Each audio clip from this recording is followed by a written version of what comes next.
Welcome back, everyone, for some more Ace Attorney Dual Destinies, and we are continuing on day 1 of the trial in the case against Solomon Starbuck, the famed astronaut. But yeah, we started off episode 4 here by going straight into the trial. We didn't even get an investigation beforehand, but now we're going to be hearing from our client instead. Hopefully we'll get the root of exactly what's going on here. At the very least, hear his side of the story, but before we do that, hope you guys are having an awesome day today. Hope you guys doing well. So without further ado, let's hear from the defendant.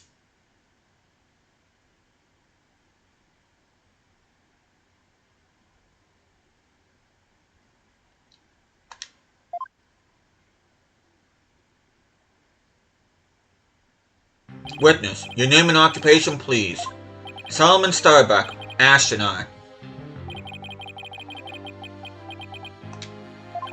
How did this happen? Mr. Starbuck, you aren't looking very well. Will you be able to give testimony? Yeah, I'm not doing long size. No. Well, unfortunately, no is not an option. You're being accused of the Space Center bombing and the murder of Clay Terran. Please testify to these allegations. Mind if I take the suit off? It's getting really heavy. Silence! It's not the weight of the suit that you feel, but of your sins. Prepare to carry that weight for the rest of your life. Banish me to the moon. I don't care anymore. Wow, that was super negative. He's gonna be alright up there? He'll be fine, I think. As long as he doesn't totally give up and say he did it, that is. Witness testimony. I didn't kill him. All I did was support Clay over my shoulder and get us out of the rocket. Like always, I took the elevator down to the middle level and headed for the corridor. Clay had passed out by the time we got ordered to evacuate. I didn't kill Clay. I was trying to save him. So you assert you didn't set off the bombs or murder the victim? But I bet you think I'm lying, right? I reserve all judgment until after I've heard your full testimony. I'm sure you don't believe me. I bet you don't even believe I'm an astronaut. I don't think the judge doubts that. Who would wear a suit like that except an astronaut? I will say that when I saw you in that movie, you appeared quite courageous, though I suppose reality never quite lives up to fantasy.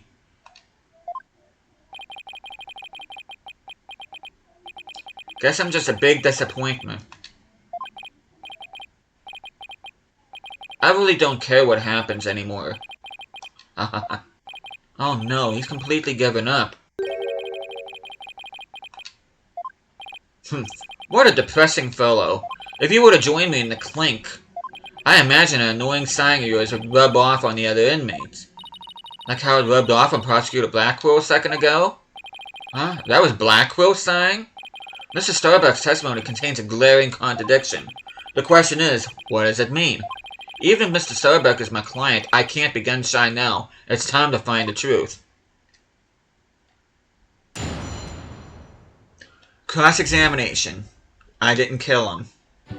All I did was support Clay over my shoulder and get us out of the rocket. Like always, I took the elevator down to the middle level and headed for the corridor. I kind of take issue with that. As a matter of fact, I'm going to go ahead and present the bombing report. Objection! Mr. Starbuck, I need your testimony to be as accurate as possible. Was I not being accurate?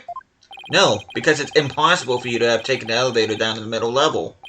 What makes you say that, Mr. Justice? Please recall where the bomb went off in Launch Pad 1.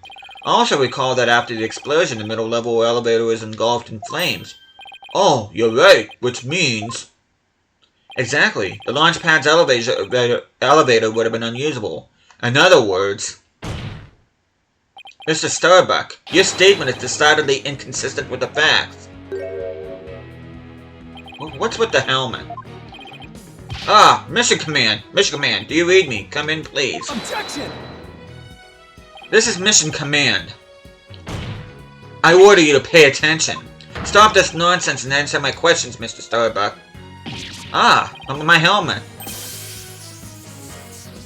My oxygen tank! Oxygen concentration and body temperature declining. Requesting medical assistance. Wow, didn't take him long to come undone.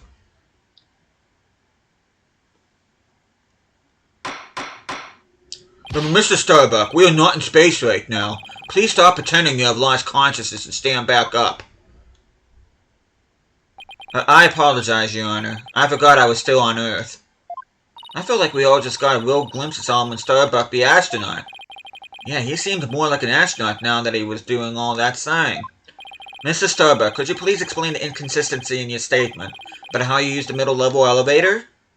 I, was nervous and I said the wrong thing. I'm sorry. I actually, took a different route, I think. A different route? I hope you're able to deliver a straight story this time. I'll get right this time. Maybe. No, I mean probably. Probably? It's understandable to be nervous, but let me remind you your accuracy is paramount in court. Witness testimony. My escape route. Let's see. My escape route. What I said before was a mistake. I remember now. I took a different route. Maybe. Probably. With the capsule and clay in my arms, I made my way down from the upper level. So you're saying you escaped without using the elevator? That's right. There's a ladder that spans the upper and middle levels. I used that ladder to get to the middle level. Luckily, the fire hadn't reached the ladder, so we could make our escape that way. And the capsule you mentioned. I suppose you mean the thing next to Mr. Tarrant here? Was the capsule that important that you'd risk your life to take it with you? It almost goes without saying, but yeah, the capsule contains asteroid samples.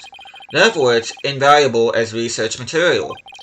With his spacesuit on, Clay weighed a ton, but securing the capsule was also important. I need you to answer to the best of your ability. Mr. Starbuck, please remember that your verdict is riding on your testimony.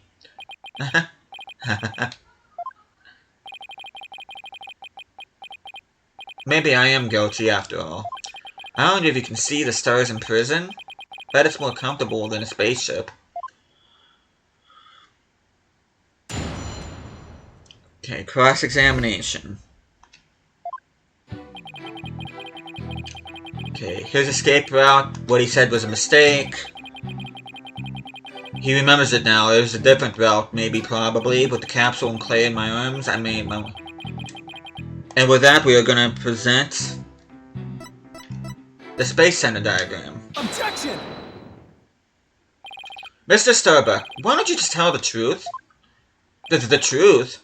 Let's see. The Earth is blue? No. That's not right. So, I guess the Earth isn't blue? Yeah, that's it. The truth, Mr. Starbuck. The oxygen concentration is super low in this area. Prepare the emergency oxygen tanks. Mr. Justice, the witness appears confused. Please help draw out the truth from him. Let me go ahead and save, which I didn't save before either one of those cross-examinations, but luckily everything's gonna be alright. Mr. Starbuck, under the circumstances at the time, you couldn't possibly have reached the boarding lounge via the upper level route. Huh? Not as long as this was along the escape route. And we are gonna present the ladder. Take that! To get down from the upper to the middle level where the launch pad 1 corridor is, you would have to go down the ladder, isn't that right, Mr. Starbuck? Of course, that was the only way we could escape. Objection! But how would that work? At the time, you were supporting Mr. Tarrant over your shoulder, were you not? And remember, he was in full space gear as well, putting him at over 200 pounds. Ah. Oh. Well, it's easy on the moon. Gravity is only 1/6 of what it is on Earth. Objection! But the Space Center is located on Earth. Short of being an octopus, climbing a ladder with an adult male in space gear in one arm, while carrying the capsule in the other is impossible, wouldn't you say? Oh. So, Mr. Starbuck, how exactly did you climb down that ladder with your arms full? Mr. Starbuck, come clean and tell us the truth. Now. Engineer, where's that engineer? Oxygen leak detected due to faulty maintenance. Evacuate immediately. What the? He's flying the coop. Ah, help! I'm caught on the ceiling! Help? Anyone? Bailiff, prepare the cherry picker. We must launch our rescue mission at once. Well, that's one way to take off while being questioned. I'd rather prove his innocence so he can go to space again someday for real.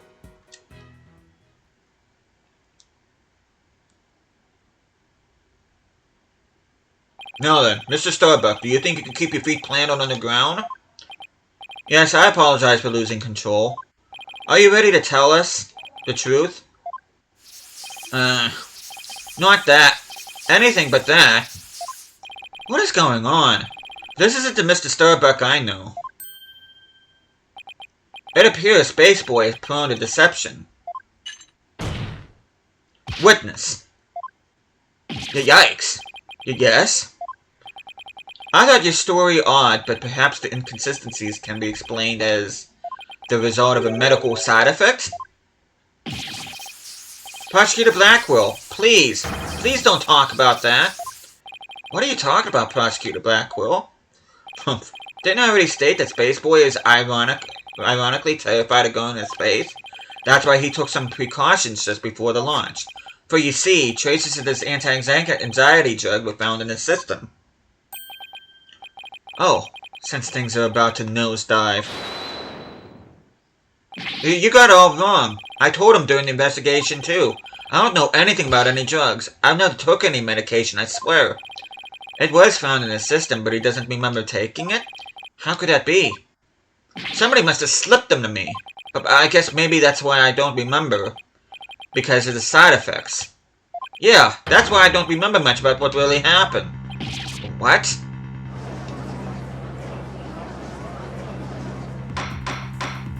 Order. Order in the court. We can't get any useful testimony out of him if he doesn't remember anything. Well, this certainly explains why his testimony kept changing. Why didn't he just tell me he couldn't remember? Guess he didn't want anybody to find out he was terrified of going into space. Maybe I really did do it? Which brings us to the answer of our original question. Of how the witness climbed down the ladder with a dead body. It does? So what is it? A dead man feels no pain and makes no complaints, Justice Dono. So the body was simply dropped down from the top of the ladder. Oh my, I see. And then the defendant could climb down with his free hand. Objection! Drop the body down? Who would do such a disrespectful thing? Besides, dropping the body down would leave marks on the body itself. So you are capable of quick thinking. Yes, you are correct. Really? Oh, thanks. Huh? What's this? It's the oxygen tank from the victim's spacesuit. It's ruptured, and I'm sure you can figure out why. You can't be implying it ruptured when the defendant dropped the victim's body. I am, for they fracture easily when struck. Objection! Even if that's true, the tank's explosion and shrapnel would leave its mark on the body. Yet, according to the autopsy report, only the knife wound was found on the victim's body. You're clearly grasping at straws with this line of reasoning. Silence! Spacesuit isn't heavy for the sake of being heavy, Justice Dono. It includes the latest technological devices and is made of the fabric of tomorrow. This fabric is made to protect astronauts from the dangers of space, so falling a few Earth yards would hardly leave a mark on the wearer. Protection. Then shouldn't it be impossible to stab someone through it as well? It should, and yet, through sheer coincidence, the knife slipped through a weak spot in the suit's structure and found its way to its target. What are the chances? You forget that our killer is an astronaut himself with knowledge how the suits work. And he's got me there. And now my argument has been proven. Spaceboy killed the victim in the rocket and then dropped his body from the upper level. After climbing down, he shouldered the body and made sure the camera recorded them. There's no room for debate about these facts. It is clear that Solomon Starbuck is the only one who could have killed Clay Tarrant. Here, the report regarding the astronauts' oxygen tanks. Consider it my send-off gift. Feel free to use it as payment to cross the river Styx. Oxygen tank data added to the court record. The victim's tank was ruptured with 0% left. The defendant's had 80%.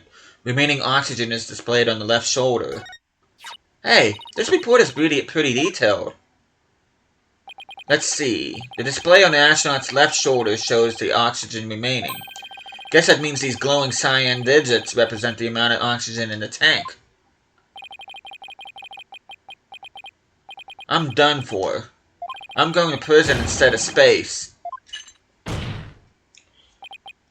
Space boy. Yes? Take heart. The bejeweled night sky is still beautiful even when viewed through bars. You mean the stars as seen from prison? That's right. Your cell will be a spaceship. Picture the view through the iron bars. It's like being an astronaut in your own craft for all time. That's not a half-bad thought. Mr. Starbuck? Prosecutor Blackwell got to him good. Spaceship prison cell, fly me, my guilt, and my despair into the deepest, darkest space. And then, let's get sucked into the black hole together. Objection! Mr. Starbuck, you can't give up hope. Oh, yes, Apollo? You know, Clay really looked up to you. He said you were an incredible man. He said you'd never give up your dreams and passion for space, no matter the situation. He said that?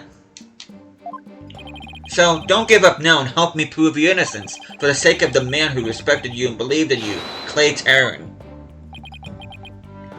For Clay. Humph. You're wasting your breath. Hey there, Zach.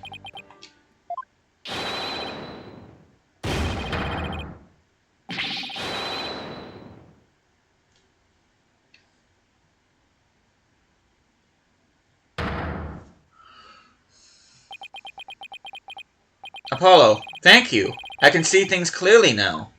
Mr. Starbuck, I'm fine now. Thanks for reminding me of my life's mission.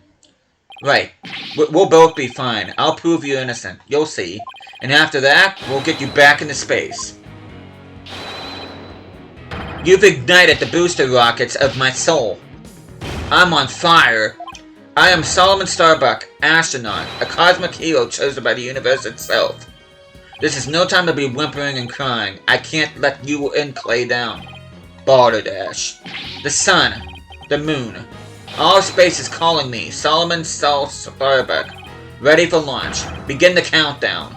5, 4, 3, 2, 1. Liftoff.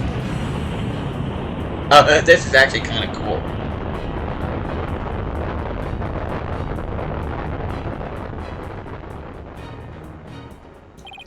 Well, I feel like I've witnessed an actual rocket launch. Apollo, you did it! You broke Prosecutor Blackwell's grip over Mr. Starbuck. I can't take the credit. It was all Mr. Starbuck. He pulled himself through. If you simpletons are done massaging one another's egos, no matter how positive your mood, my advantage remains unshakable. I have but to wait for the final guilty verdict. Isn't that right, your baldness? Gah. I can't let up now. I have to stop Blackwell. I have to see this through. Mr. Starbuck just has to make it back into space. I won't allow Clay's dream to remain unfulfilled. I've got to destroy Blackwell's argument somehow. Think, Justice. Think. If the only people at Launchpad 1 were Clay and Mr. Starbuck, and if Clay was already dead by the time this footage was taken, then the only person who could have killed him is Mr. Starbuck. So the only way to counter Blackwell's argument is if I can prove that Clay was still alive when they arrived at the boarding lounge, in which case I should be able to find some contradiction in the evidence itself. Now, let's see, about this data that we just received. This supposedly proves that Mr. Starbuck dropped Clay's body in Launchpad 1, but if I'm going to prove that false, there must be something I can use here. Enough of this farce, your baldness. Let's have your verdict. Let's go ahead and save.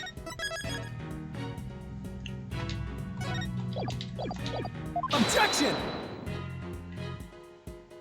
Prosecutor Blackwell, you seem to be in quite a hurry to rush the verdict. But about this oxygen tank data you submitted just now, it says that Mr. Starbuck's tank had 80% remaining, while Mr. Terrence had 0.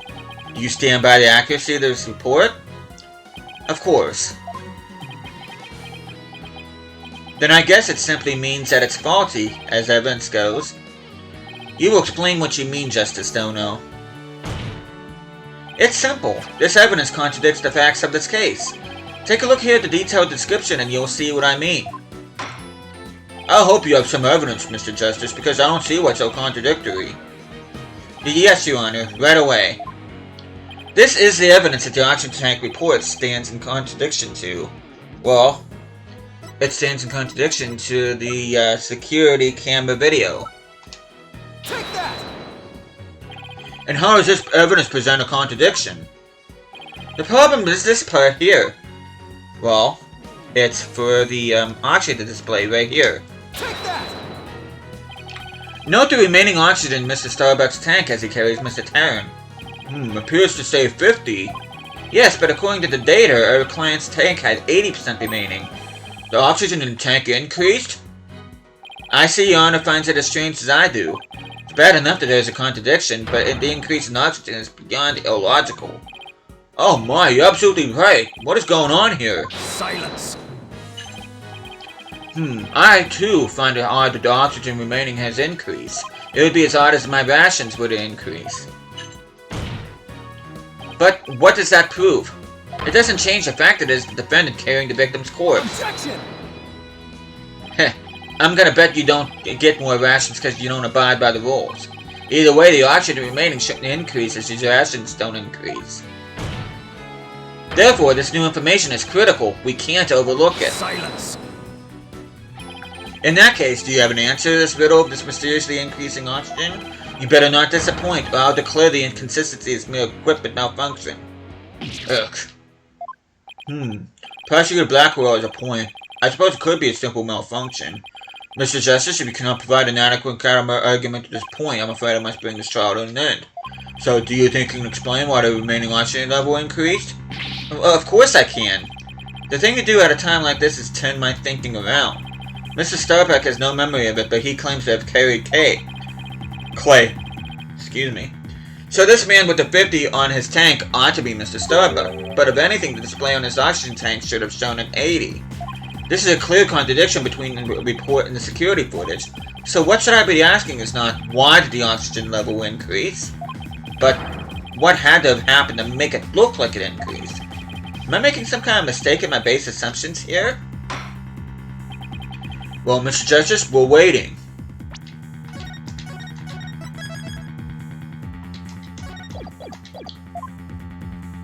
Yes, Your Honor. I'm ready to answer. This is why the remaining oxygen appears to have increased. Well, it's not that the defendant was carrying the victim, but it was the other way around. It was the victim that was carrying the defendant. What if it was the other way around?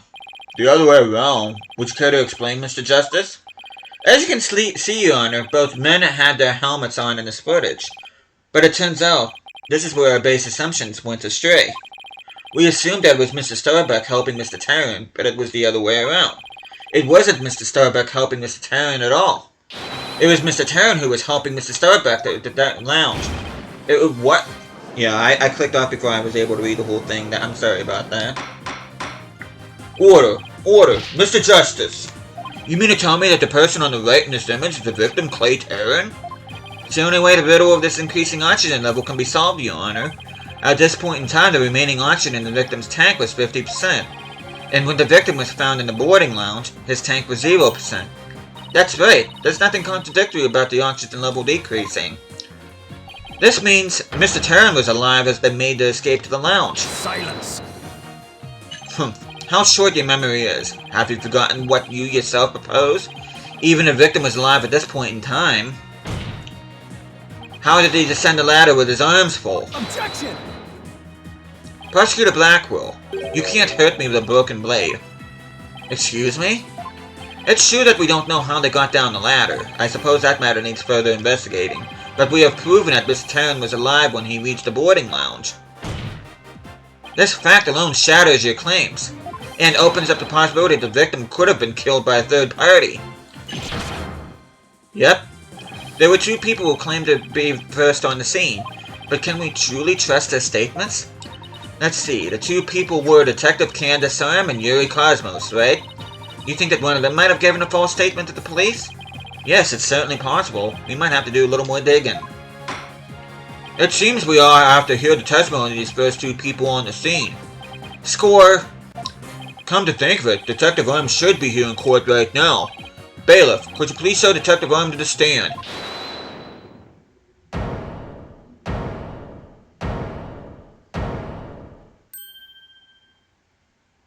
I have an announcement, everyone. What's the meaning of this? We're in the middle of a trial here. But please remain calm and listen carefully. Someone has reactivated the bomb. The bomb was defused, but it's about to explode. Explode?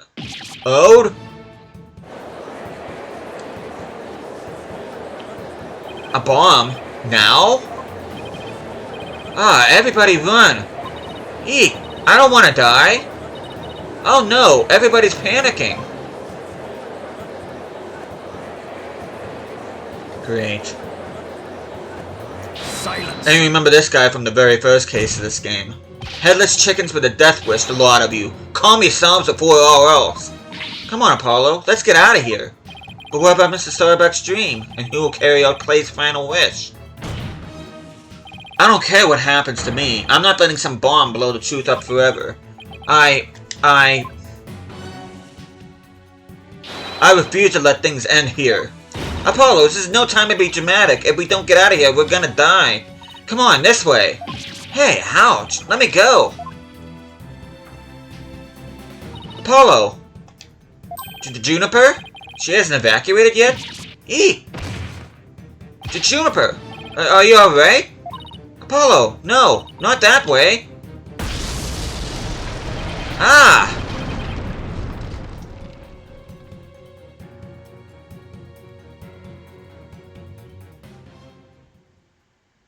Wow.